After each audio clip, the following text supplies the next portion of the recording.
Radio Libre Expression.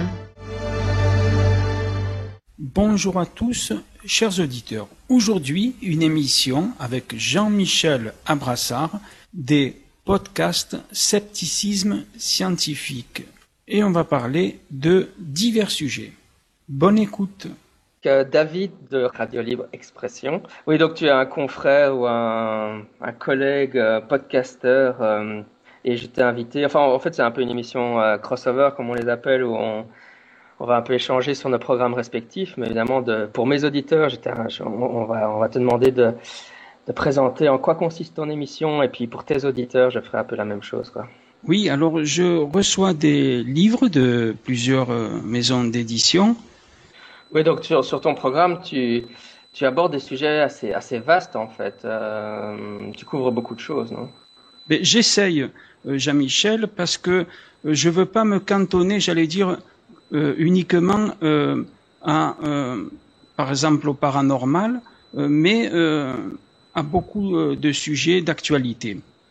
Oui, effectivement, si on s'est retrouvé à être en contact, c'est parce que tu couvres un peu aussi le paranormal sans pour autant être un sceptique. Qu'est-ce qui t'a amené à couvrir le paranormal dans ton émission? Quels sont tes intérêts de ce côté-là? Quand j'étais petit, à l'âge de 11 ans, j'ai perdu mon père. Après, à l'âge de 20 ans, j'ai perdu ma mère. Et évidemment, en tant qu'enfant, on se dit, c'est pas possible que des êtres chers ils disparaissent comme ça et obligatoirement, on va les voir un jour ou l'autre. De l'autre côté, j'ai fait aussi des émissions avec des spécialistes, j'allais dire auto-proclamés du paranormal, NDE, OBE, sur les sujets de la vie après la mort. Ça s'est bien passé, j'allais dire l'émission, mais quand j'ai voulu aller plus loin, poser par exemple les questions qui fâchent, qui dérangent, là j'ai eu des attaques virulentes de ces personnes, ou du moins de leur entourage. Je reçois souvent soit des injures, soit, j'allais dire, des intimidations de personnes qui défendent bec et ongle, par exemple, les dires du docteur Jean-Jacques Charbonnier, avec lequel j'ai fait une émission. Oui, effectivement, j'avais écouté donc l'émission sur le sujet où tu as un peu changé de ton à propos des NDE. Enfin, disons que tu es un peu revenu, même sans devenir sceptique, quoi, mais je veux dire, tu es un peu revenu d'un certain usage qui est fait de ces sujets pour comment le dire simplement ou honnêtement, mais je veux dire pour médiatique, enfin pour faire de l'argent finalement. Voilà, c'est ça. C'est pourquoi Jean-Michel, j'ai intitulé l'émission que j'ai fait ensuite le business du paranormal, que j'ai mis aussi sur YouTube. Il y a à peu près 7000 personnes qui ont visionné donc cette émission. Il y a des personnes qui sont très contentes d'avoir écouté cette émission parce que ça a apporté donc de l'eau à leur moulin. Ils se posaient des questions. Je suis quand même sceptique. Je te cache pas que de plus en plus je vais dans ce chemin qui consiste à remettre en question donc tout ce qui est la vie après la mort. Par exemple, il y a un cas comme ça cet été au mois d'août. Tu sais, une femme australienne qui est morte 42 minutes exactement. Ça fait la une des médias. La dame en question qui a fait cette NDE, entre guillemets, parce qu'elle a rien vu de l'autre côté. C'est ça qui est intéressant, Jean-Michel. Alors, elle s'appelle Vanessa Thanasio, T-A-N-A-S-I-O. Sur certains forums, quand ils parlent des NDE, personne n'a parlé de cette femme, parce que ça arrangeait personne, étant donné qu'elle a ni entendu quelque chose de l'autre côté, ni vu quoi que ce soit. Ça prouve que les personnes, en tout cas c'est l'hypothèse que aujourd'hui je crois, c'est que les gens qui prétendent voir quelque chose de l'autre côté, en fait c'est eux-mêmes qui se construisent les images selon leurs propres croyances et leurs propres superstitions. S'ils sont pas croyants dans une religion, ils ont vraisemblablement, j'allais dire, des superstitions. C'est clair.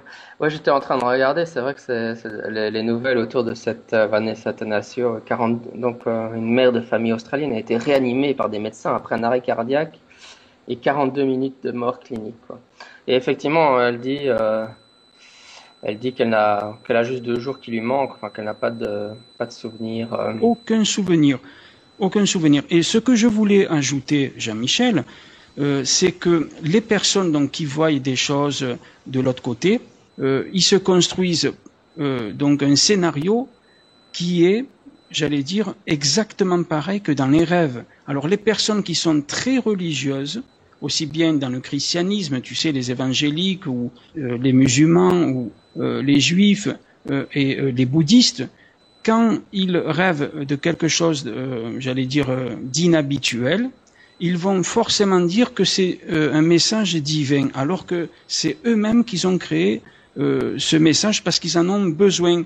C'est quelque chose qui est utile pour eux, un scénario qui va les réconforter à prendre une telle ou telle décision, j'allais dire. Je vais donner quelques exemples. J'avais fait une émission sur le sujet de la vie après la mort avec un autre, j'allais dire, spécialiste, qui lui, par contre, par rapport au docteur Jean-Jacques Charbonnier, lui, il parle des incohérences des témoignages. C'est-à-dire, il a écrit un livre et il a dit qu'il y a des cas où les personnes, ils se rendent compte qu'ils sont en train de se créer des visions soit cauchemardesques, soit des visions agréables, et que s'ils pensent à quelque chose, immédiatement ça apparaît en image, tu vois.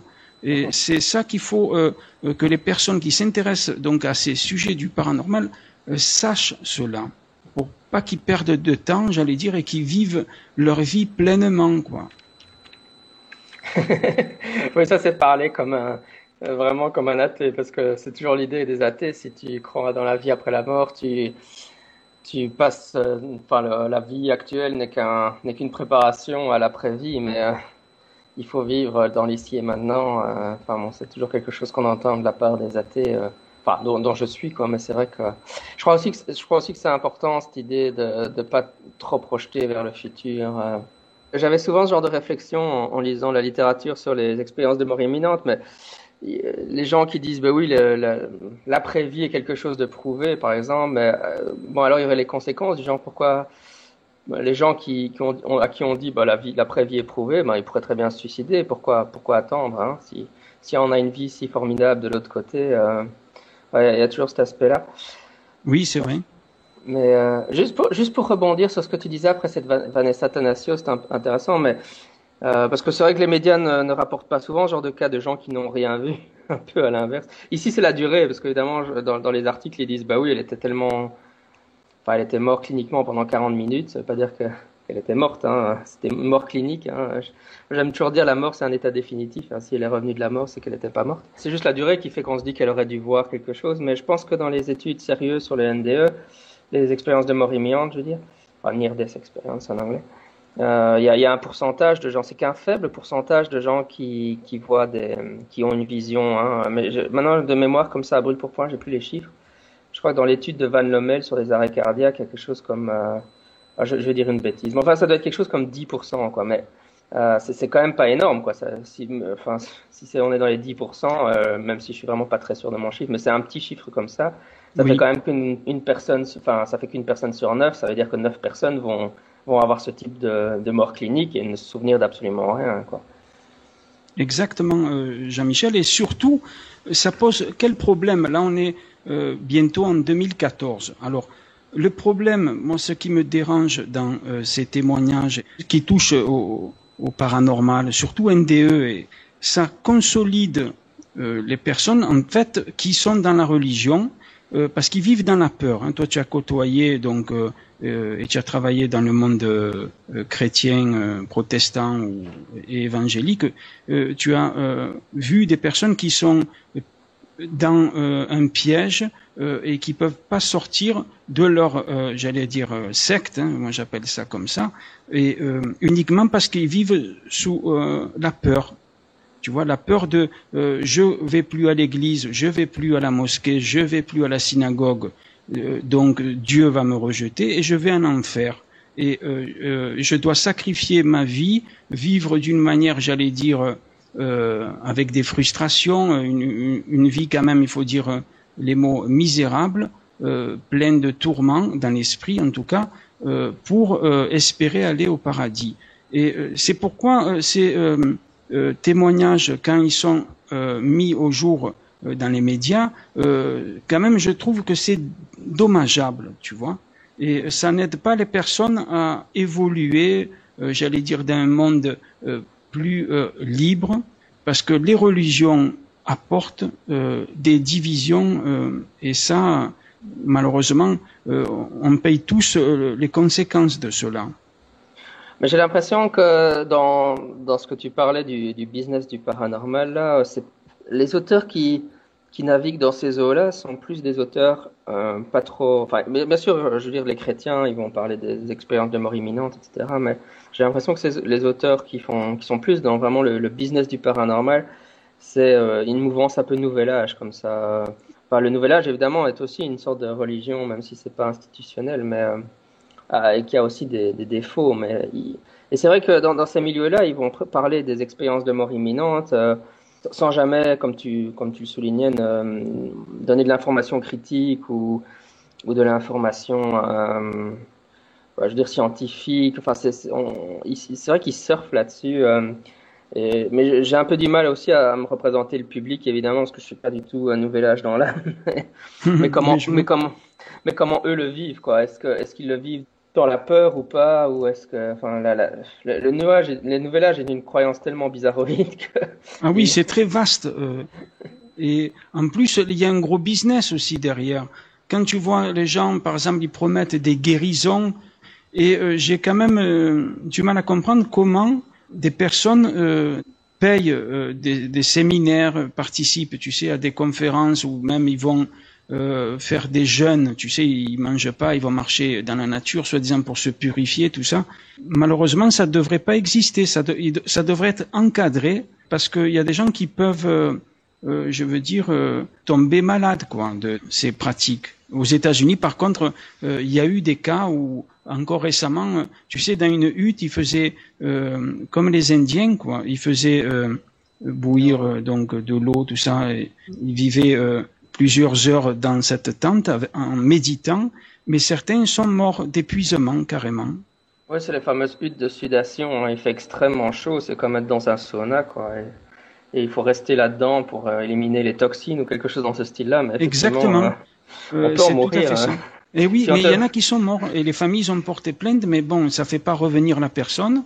Tout ça, c'est à cause, encore une fois, ça remonte depuis la nuit des temps. On peut voir que dans des écrits sumériens, déjà, toutes ces notions de jugement, de purification, ils existaient. Donc, on n'est pas les premiers, je veux dire, à vivre dans cet état d'esprit. Mais il faudrait quand même changer ces choses et apprendre à vivre chacun comme il veut dans l'épanouissement. Et ça sera vraiment un progrès immense pour l'humanité. Oui, je suis pas très optimiste de ce côté-là. Je pense que ces visions du monde religieuse, on les aura toujours, quoi. C'est vrai que moi, je pense qu'il faut évidemment engager le débat avec les gens qui défendent ce genre de conception, mais de là à ce qu'on puisse, entre guillemets, s'en débarrasser à un moment donné, j'y crois pas trop, quoi. Mais... Je voulais parler d'une émission, Jean-Michel, que tu as fait avec Marc Allais. Alors je donne son nom pour que les auditeurs y puissent rechercher. H-A-2-L-E-T. Il avait fait une émission avec toi sur l'origine mythique du christianisme. J'ai écouté cette émission plusieurs fois parce qu'elle était très riche. Donc, il parlait tout simplement comment le christianisme est né par une personne qui a dit des choses au début peut-être atypiques en son temps en tout cas. De fil en aiguille, ça a pris de l'ampleur après sa mort bien sûr, et des légendes, des mythes se sont construits, et aujourd'hui encore les gens croient dur comme fer que Jésus-Christ, j'allais dire, reviendra à la fin du monde. Même les musulmans, c'est marqué dans le Coran. Donc toi, est-ce que tu as eu beaucoup de retours sur cette émission avec Marc Allais? J'en ai eu, oui, effectivement. C'est un sujet qui m'intéresse très très fort. C'est pas facile de trouver des spécialistes en langue française pour parler du sujet, malheureusement. Parce qu'en fait, c'est un bon vieux paradoxe, mais le problème, c'est que pour avoir des théologiens athées, c'est toujours assez difficile, quoi. Si tu es athée, généralement, tu vas pas consacrer 10 ans de ta vie à étudier la théologie, quoi. Euh, C'est vrai. c'est pour ça qu'on en a malheureusement pas assez. Il en faudrait plus, moi je dis. Tous les athées qui nous écoutent, faites de la théologie, non mais. Mais Non, écoute, Jean-Michel, tu vas rester étonné, mais j'ai étudié la théologie donc aux États-Unis. C'était en 2007. Ah ouais, d'accord. Ouais. Oui, et bon, pas longtemps, hein, quelques mois, parce que j'étais parti pour étudier 5 ans, mais faute de financement, donc j'ai pas pu. Après, tu sais, parce que je voulais avoir un visa étudiant, ça prenait du temps. Les démarches administratives, ils étaient tellement longues. Je suis parti là-bas sans visa, tu sais, pour 3 mois quand tu vas en tant que touriste. J'avais étudié tout en ayant le même état d'esprit. Alors c'est vrai que c'est choquant pour les personnes qui parlaient avec moi parce que ils se disaient qu'est-ce que je fais dans cette j'allais dire endroit, tu sais, pour étudier. Mais ça me fait penser à toi qui tu as dû aussi travailler donc dans le milieu protestant en cachant, j'allais dire, tes croyances athées. Oui, tu as tout à fait juste, oui. Enfin, disons que mon employeur direct, je lui avais explicité la chose, mais bon, après, j'étais un laïc, comme on dit, donc dans le sens chrétien du terme, donc un employé qui n'est pas un prêtre, quoi, ou un pasteur. Donc c'est vrai que dans mes interactions, le reste du temps, j'étais pas supposé l'expliciter, même si mon employeur direct ou mon patron direct le savait, quoi. Donc juste pour les auditeurs qui ne me connaissent pas, je faisais de l'animation de jeunes, hein, c'est vrai que. Mais j'ai jamais eu une relation très conflictuelle sur ce plan-là. C'est-à-dire que mon père était pasteur et personnellement, j'adore la théologie. Justement, les questions dont parlait Marc Allais dans cet épisode, c'est des questions que je trouve fascinantes, même si je ne crois pas en l'existence de Dieu ou même pire que ça, puisque juste pour revenir à l'interview de Marc Allais, je crois enfin, la présentation que tu en as faite est même pas assez extrême entre guillemets. Maintenant, l'astuce, c'est que ça fait très longtemps que j'ai fait cette interview et que j'ai lu son livre, donc je veux pas non plus faire parler Marc Allais à sa place, donc je vais dire moi ce que j'en pense, mais c'est la thèse mythiste, quoi. La thèse mythiste, c'est dire en réalité, on n'a pas de bonne raison de penser qu'il y ait eu un Jésus historique. Ou alors, une autre façon de le dire, c'est il y a peut-être eu un Jésus historique, mais en fait, s'il y en a eu un, on ne sait vraiment rien en dire, ou il n'y a aucun moyen de savoir. En fait, c'est une position agnostique quant à l'hypothèse qu'il y aurait eu un personnage historique nommé Jésus. C'est-à-dire que soit il n'a pas existé, on n'en sait rien, soit il a existé, mais de toute façon, s'il a existé, la présentation qui en est faite dans la Bible est tellement déformée qu'en fait, on ne sait rien de lui, on ne sait rien d'un éventuel personnage historique. Donc ça, c'est la position mythiste et je pense que c'est celle que défendait Marc Allais.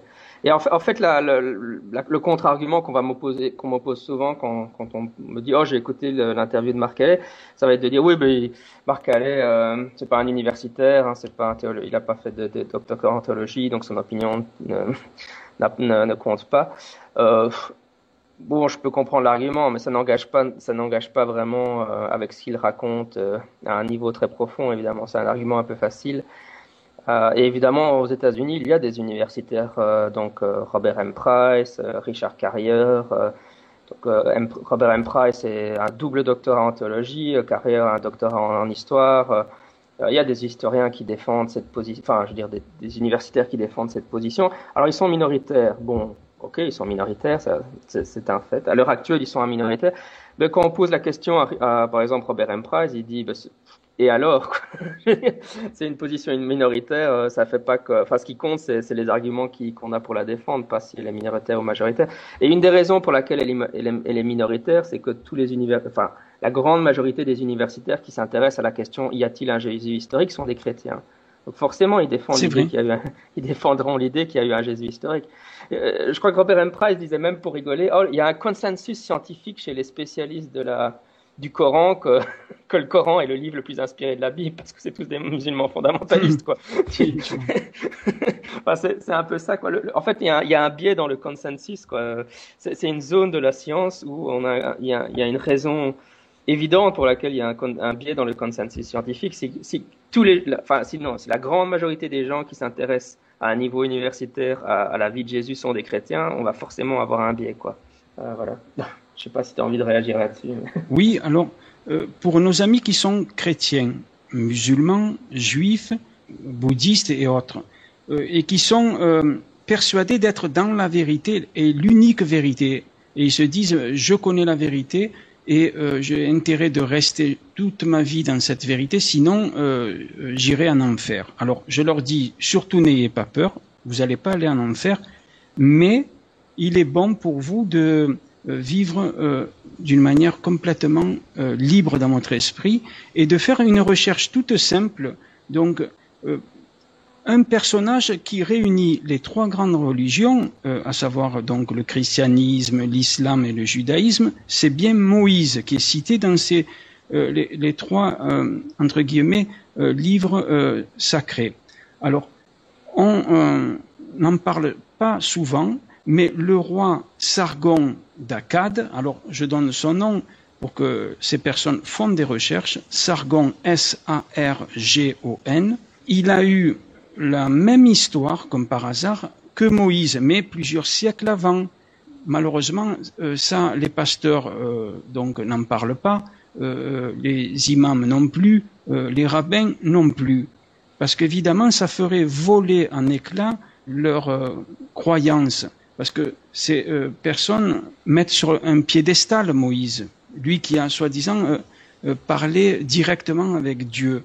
Dans la Bible, que j'ai lu, le Coran aussi d'ailleurs, et la Torah bien sûr, parce que quand je dis bien sûr, quand on lit la Bible, il y a la Torah aussi. Donc l'Ancien Testament, c'est la Torah. Je le dis pour les auditeurs qui ne le sauraient pas. Donc l'histoire de Moïse dans la Bible, c'est un peu bizarre parce que c'est le seul personnage qui a été enterré par Dieu carrément, afin que personne ne sache où il est. J'allais dire que ceux qui ont écrit ça dans la Bible, c'est plutôt malin de leur part, j'allais dire. Comme ça, tu vois, il n'y a pas de preuves. On ne peut pas chercher où il a été enterré. Évidemment, il n'a jamais existé. Il y a quelqu'un qui était croyant à la base, tu vois, et ensuite il a perdu la foi carrément parce qu'il s'est rendu compte. Donc c'est le directeur des recherches archéologiques à Tel Aviv. Il y a eu des documentaires très intéressants sur lui parce qu'il a écrit un livre extraordinaire. Je donne le titre, La Bible dévoilée, et il a coécrit ce livre avec Neil Asher Silberman et donc Israel Finkelstein, si je prononce bien son nom, a jeté un pavé dans la mare et il a reçu des menaces de mort des juifs ultra-orthodoxes qui se sont rebellés parce qu'il a fait des recherches en ce qui concerne David, Salomon, enfin toutes les histoires de la Bible, et lui, il a fait les datations carbone 14, les fouilles archéologiques ont révélé que les histoires de la Bible ne correspondent absolument pas aux recherches qu'ils ont découvertes, et que donc le peuple juif n'est pas venu de quelque part et sont nés, j'allais dire, dans cette terre de Palestine, et que les Palestiniens, parce qu'ils ont fait aussi des tests ADN, ce qui est vraiment extraordinaire, et ils ont découvert quelque chose qui montre clairement par les tests ADN que les Philistins, donc aujourd'hui on appelle Palestiniens, et les Hébreux sont un même et seul peuple, et leur ADN correspond parfaitement. Et d'ailleurs, ils se ressemblent physiquement. Alors, c'est pourquoi aujourd'hui, c'est dommage à cause de religions qui ont été créées par ces mythes et ces légendes, que ces gens se détestent, se haïssent. C'est vraiment dommage. Alors, c'est pour ça que je voudrais vraiment encourager les auditeurs qui sont piégés, j'allais dire, par la religion, de se libérer de tout ça et de quitter leur religion pour vivre leur vie, parce que c'est important quand même. On est là pour vivre d'une manière épanouie. C'est dommage de s'empoisonner la vie avec des croyances qui sont complètement basées sur des mythes et des légendes. Oui, moi j'avoue que ma démarche, elle est même, enfin, je suis très peu dans une démarche, ou de moins en moins avec les années, dans une démarche d'essayer de déconvertir les gens, quel que soit le sujet que j'aborde. Ce qui m'intéresse un peu, c'est la vérité, parce que je pense que bon, j'ai grandi évidemment dans des milieux chrétiens sans vraiment jamais être croyant moi-même, hein. Moi, je suis ce que j'appelle un natural born sceptique, un sceptique né. Mais malgré tout, je pensais que ce que j'entendais à l'église était quand même une information relativement valide et fiable, ou par des gens, des intellectuels que je respectais, quoi, qui ont participé à ma formation intellectuelle. Et finalement, en plongeant dans ces débats, on se rend compte que effectivement, ce qui est raconté n'est pas. Euh, je dis pas que les pasteurs ne sont pas de bonne foi, ou encore que bon, c'est généralement ce qu'ils pensent et ce qu'ils vont dire explicitement, et il y aura une marche parce qu'ils ont envie de garder leur boulot, ça c'est un autre problème. Mais mais non, moi, ce qui m'intéresse, c'est vraiment qu'est-ce qui s'est vraiment passé. Alors pour l'Ancien Testament, je pense que je lis des auteurs encore, enfin, qui vont plus loin que ceux dont tu parles, je pense, parce que je crois que pour les patriarches, Abraham, Isaac, Moïse et toute la bande, il y a absolument, effectivement, comme tu viens de le dire, aucune raison de penser que ce sont des événements historiques, hein, on est devant des mythes. La sortie de l'Égypte, c'est un mythe. Mais alors, ça veut dire que même la conquête d'Israël, donc, moi, je pense que la conquête d'Israël, donc la bataille de Jéricho, etc., tout ça, ça ne s'est jamais produit, hein. C'est probablement que les Juifs étaient déjà là avant. Enfin, tout ça, c'est un récit fondateur qui est là pour donner une identité politique aux Israélites par la suite, quoi. Enfin bon, je suis pas historien, je vais pas rentrer là-dedans, mais j'invite les gens à lire Robert M. Price, Richard Carrière, etc. Mais en fait, déjà, de toute façon, il dirait, mais ce qu'on dit là, c'est le consensus chez les historiens. Les historiens savent bien que tous ces récits ne se sont pas produits tels qu'ils sont racontés dans la Bible, dans l'Ancien Testament. Mais souvent, ce qu'il va avoir, c'est ce qu'on appelle chez les sceptiques special pleading. Donc, on va faire une exception pour Jésus, quoi. C'est toujours dire, oh ouais, mais bien sûr que Noé, Abraham, Moïse, on sait bien que tout ça, c'est des mythes et que ça ne s'est pas produit, même de manière très, enfin, on sait bien que ça ne s'est pas produit comme ça, quoi. Euh, il n'y a pas eu d'exode, etc. On sait que c'est des fictions qui ont été inventées par la suite pour donner une identité à Israël, quoi, une identité politique, etc. Enfin bon, voilà, quoi, ils se sont inventés un passé pour donner sens à leur pays, quoi, pour se créer une mémoire collective. Mais ils vont dire ouais, bon, ok, on est d'accord avec tout ça, mais Jésus, non, ça, soyons sérieux, Jésus, il a vraiment existé. Et c'est ce passage, moi, qui m'embête toujours, parce que Je vois ce que tu veux dire parce que je rencontre des personnes comme ça. Pour donner plus de précision, Jean-Michel, donc mon père il est musulman du Kosovo, mais on a de la famille aussi en Bosnie-Herzégovine, en Europe et aux États-Unis, en Turquie, et ma mère elle est grecque, tu sais, grecque orthodoxe de Turquie. Donc je suis né dans les deux religions et j'ai eu de la chance, vraiment beaucoup de chance, que mon père était quelqu'un qui a voyagé, qui s'est intéressé à plein de choses et qui a quitté, j'allais dire, les dogmes musulmans. Il s'est rendu compte donc que sa religion s'était basée sur des mythes et des légendes. Quand j'étais petit, il m'a dit fais comme tu veux si tu veux être chrétien comme maman ou musulman, mais il m'a dit moi de toute façon je crois pas ou tu crois en rien, bon peu importe. Et moi j'ai choisi chrétien, tu sais, quand j'étais petit, orthodoxe. Après je suis devenu un peu plus protestant, j'allais dire. J'ai fréquenté le milieu évangélique et je connais très bien ce milieu évangélique parce que j'ai encore des amis qui m'acceptent parce que la plupart ils m'ont rejeté évidemment quand je leur ai dit que je crois en rien, tu vois. Le monde évangélique, par exemple, il parle beaucoup d'amour du prochain, l'amour de Dieu, mais si tu as le malheur de pas croire exactement comme eux, on t'exclut immédiatement. En tout cas, je parle pour tout ce qui est pentecôtiste et tu as pu constater cela. Et donc pour aussi rebondir sur les musulmans et sur ce que tu as dit sur le judaïsme. Et que les Juifs, tu as dit Jean-Michel, c'est intéressant, que les Juifs, ils étaient probablement en Israël depuis toujours. oui, ça c'est vrai que c'est un point très important que ces mythes construisent notre vision du monde et ont quand même beaucoup de répercussions sur même la politique internationale, etc.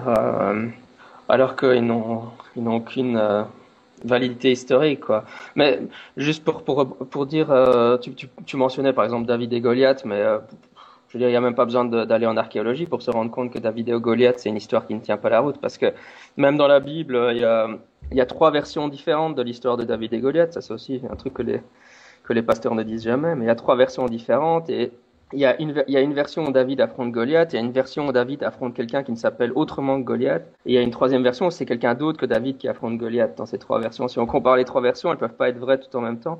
Et en plus, Goliath, ça a le sens de géant au départ. En fait, on est vraiment dans un récit complètement mythique, évidemment, et comme le montrent les versions contradictoires qu'on trouve dans la Bible, si on les met côte à côte, et elles ont simplement été créées, c'est la machine politique, enfin, je veux dire, c'est de la propagande en faveur de David, quoi. Exactement. Mais pour nos amis musulmans, tu vois, parce que dans ma famille, moi, du côté de mon père, ils sont tous musulmans. Alors je te dis pas, certains ne me parlent plus, certains ils sont ouverts d'esprit, donc ça les dérange pas plus que ça. Mais ce que je veux dire, c'est que les musulmans, ils disent ah oui, mais la Bible, il y a plein de, comme tu dis, et c'est vrai en plus, il y a tellement de contradictions, de choses erronées. Le Coran, il est vrai parce que Mahomet a reçu directement de l'ange Gabriel le Coran. Alors, moi je dis aux musulmans ce que les imams n'oseront jamais dire, parce que peut-être qu'eux ils cherchent pas à savoir la vérité, tu vois, parce qu'ils ont un petit salaire, ils ont la reconnaissance et ils cherchent pas plus que ça. Si on voit aujourd'hui par exemple les Mormons, et il y en a un qui est aujourd'hui, il est dans la politique américaine, John Kerry, il est mormon. Et les Mormons, ça a été construit exactement pareil que l'islam, à savoir Joseph Smith, il se promenait dans les bois il y a à peu près 200 ans de ça, et il a vu une lumière, il a vu l'ange Gabriel, il n'a pas vu un autre ange, il a vu l'ange Gabriel. Et il a reçu des révélations comment faire la volonté du seul vrai Dieu, j'allais dire. Et lui, il a la vérité. Ça, c'est ce qu'il pense lui, en tout cas. Mais va faire comprendre aujourd'hui aux Mormons qui se trouvent dans l'Utah aux États-Unis, qui sont dans l'erreur et que ça a été construit par des affabulations, par des mythes, par des légendes. Eux aussi, ils sont persuadés d'être dans la seule vérité. On en voit des fois, tu sais, ces braves gens qui sont en costume, ils ont un badge en plastique qui a marqué l'Église des saints des derniers jours. C'est des missionnaires. Ils vont vraiment, ils sillonnent la planète, quoi. Qu'ils soient riches ou qu'ils ont une vie plus modeste, ils sont obligés de servir l'Église mormone. Et d'ailleurs, ils se baptisent pour tout le monde, même pour ceux qui sont morts, parce qu'ils prennent un verset de la Bible hors du contexte. Tout ça pour dire, Jean-Michel, que les musulmans ne savent pas cela. Ils pensent, ah oui, mais nous on a de la chance. L'ange Gabriel, c'est fantastique, il a donné carrément directement tout, ça a été écrit par Dieu, donc il n'y a pas d'erreur et tout. Alors que c'est complètement faux. Je dis pas que le prophète Mahomet n'a pas existé. Certes, oui, il a existé. C'était un chef guerrier, mais pas plus, bien sûr. Pareil que Jésus-Christ, ou qui lui a dit certaines choses, et les gens en ont fait ce qu'on sait aujourd'hui, quoi. Ouais, le mormonisme, c'est super intéressant de l'étudier pour ces raisons-là. Je crois qu'en Belgique, enfin en Europe ou en France, on le connaît pas bien, mais d'un point de vue étude des religions, c'est fascinant parce que justement, que le mormonisme soit une fraude, né d'une fraude n'est pas difficile à comprendre, hein, pour autant qu'on ait un minimum d'esprit critique, mais comme tu dis, enfin cette histoire d'ange Gabriel, ça pose bien ce problème. Et aussi un des arguments souvent des chrétiens, c'est de dire ah mais non, par exemple Jésus existait, pourquoi? Parce que si Jésus n'avait pas existé, le christianisme naissant n'aurait pas été aussi populaire. Et comment sait-on qu'on est populaire, que le christianisme naissant était populaire? C'est parce qu'il y a eu des martyrs. Or il y aurait pas eu de martyrs pour une croyance qui était fausse. Bon, c'est un raisonnement qui est tellement faux à tellement de niveaux que ça m'en donne mal à la tête. Oui, non, mais tout à fait. Les gens se sont, comment dirais-je, sacrifiés. Il n'y a pas que la notion, j'allais dire, du sacrifice ou n'est pas exclusive aux musulmans qui meurent pour leurs idées, malheureusement. Mais des chrétiens sont morts dans des pays musulmans. Par exemple, ils ont été torturés parce que les musulmans voulaient à tout prix qu'ils se convertissent. Et moi, j'en sais quelque chose parce que, comme je t'ai dit auparavant, ma mère, elle est chrétienne née en Turquie. Elle me racontait qu'il y a plusieurs décennies avant, il y a longtemps, l'Empire ottoman avait forcé donc les chrétiens devenir musulmans. Et beaucoup ont perdu la vie. Ils ont préféré, donc, plutôt que dire une prière qui dure 2 minutes et sauver leur vie, que de rester campés sur une religion, des dogmes qui peuvent nous faire perdre la vie bêtement. En parlant de ça, Jean-Michel, j'en profite. Juste qu'on reste sur la même idée, parce que on est quand même sur la même idée, mais évidemment, si je prenais ça, c'est parce que dans le mormonisme, il y a eu des martyrs au début du mormonisme, hein, et entre autres Joseph Smith, hein, donc le créateur du mormonisme. Donc, si le mormonisme est une fraude, ce qu'on pense tous, mais bon, enfin non, sauf les mormons évidemment, mais je veux dire très plausible. Enfin, on n'a pas de raison de penser que le mormonisme est vrai. Donc, les sceptiques pensent qu'il a inventé toute pièce. Hein. Et pourtant, voilà, il a été mis en prison. Et puis, Joseph Smith, il a été assassiné à l'âge de 18 ans hein, par une foule d'émeutiers apparemment. Et donc voilà, c'est un martyr. Donc si on tient le même raisonnement, on va dire bah oui, Joseph Smith, c'était le prophète, donc il devient bien savoir si c'était vrai ou pas ce qu'il racontait. Et or, il est mort comme un martyr, donc ce qu'il racontait était forcément vrai, non?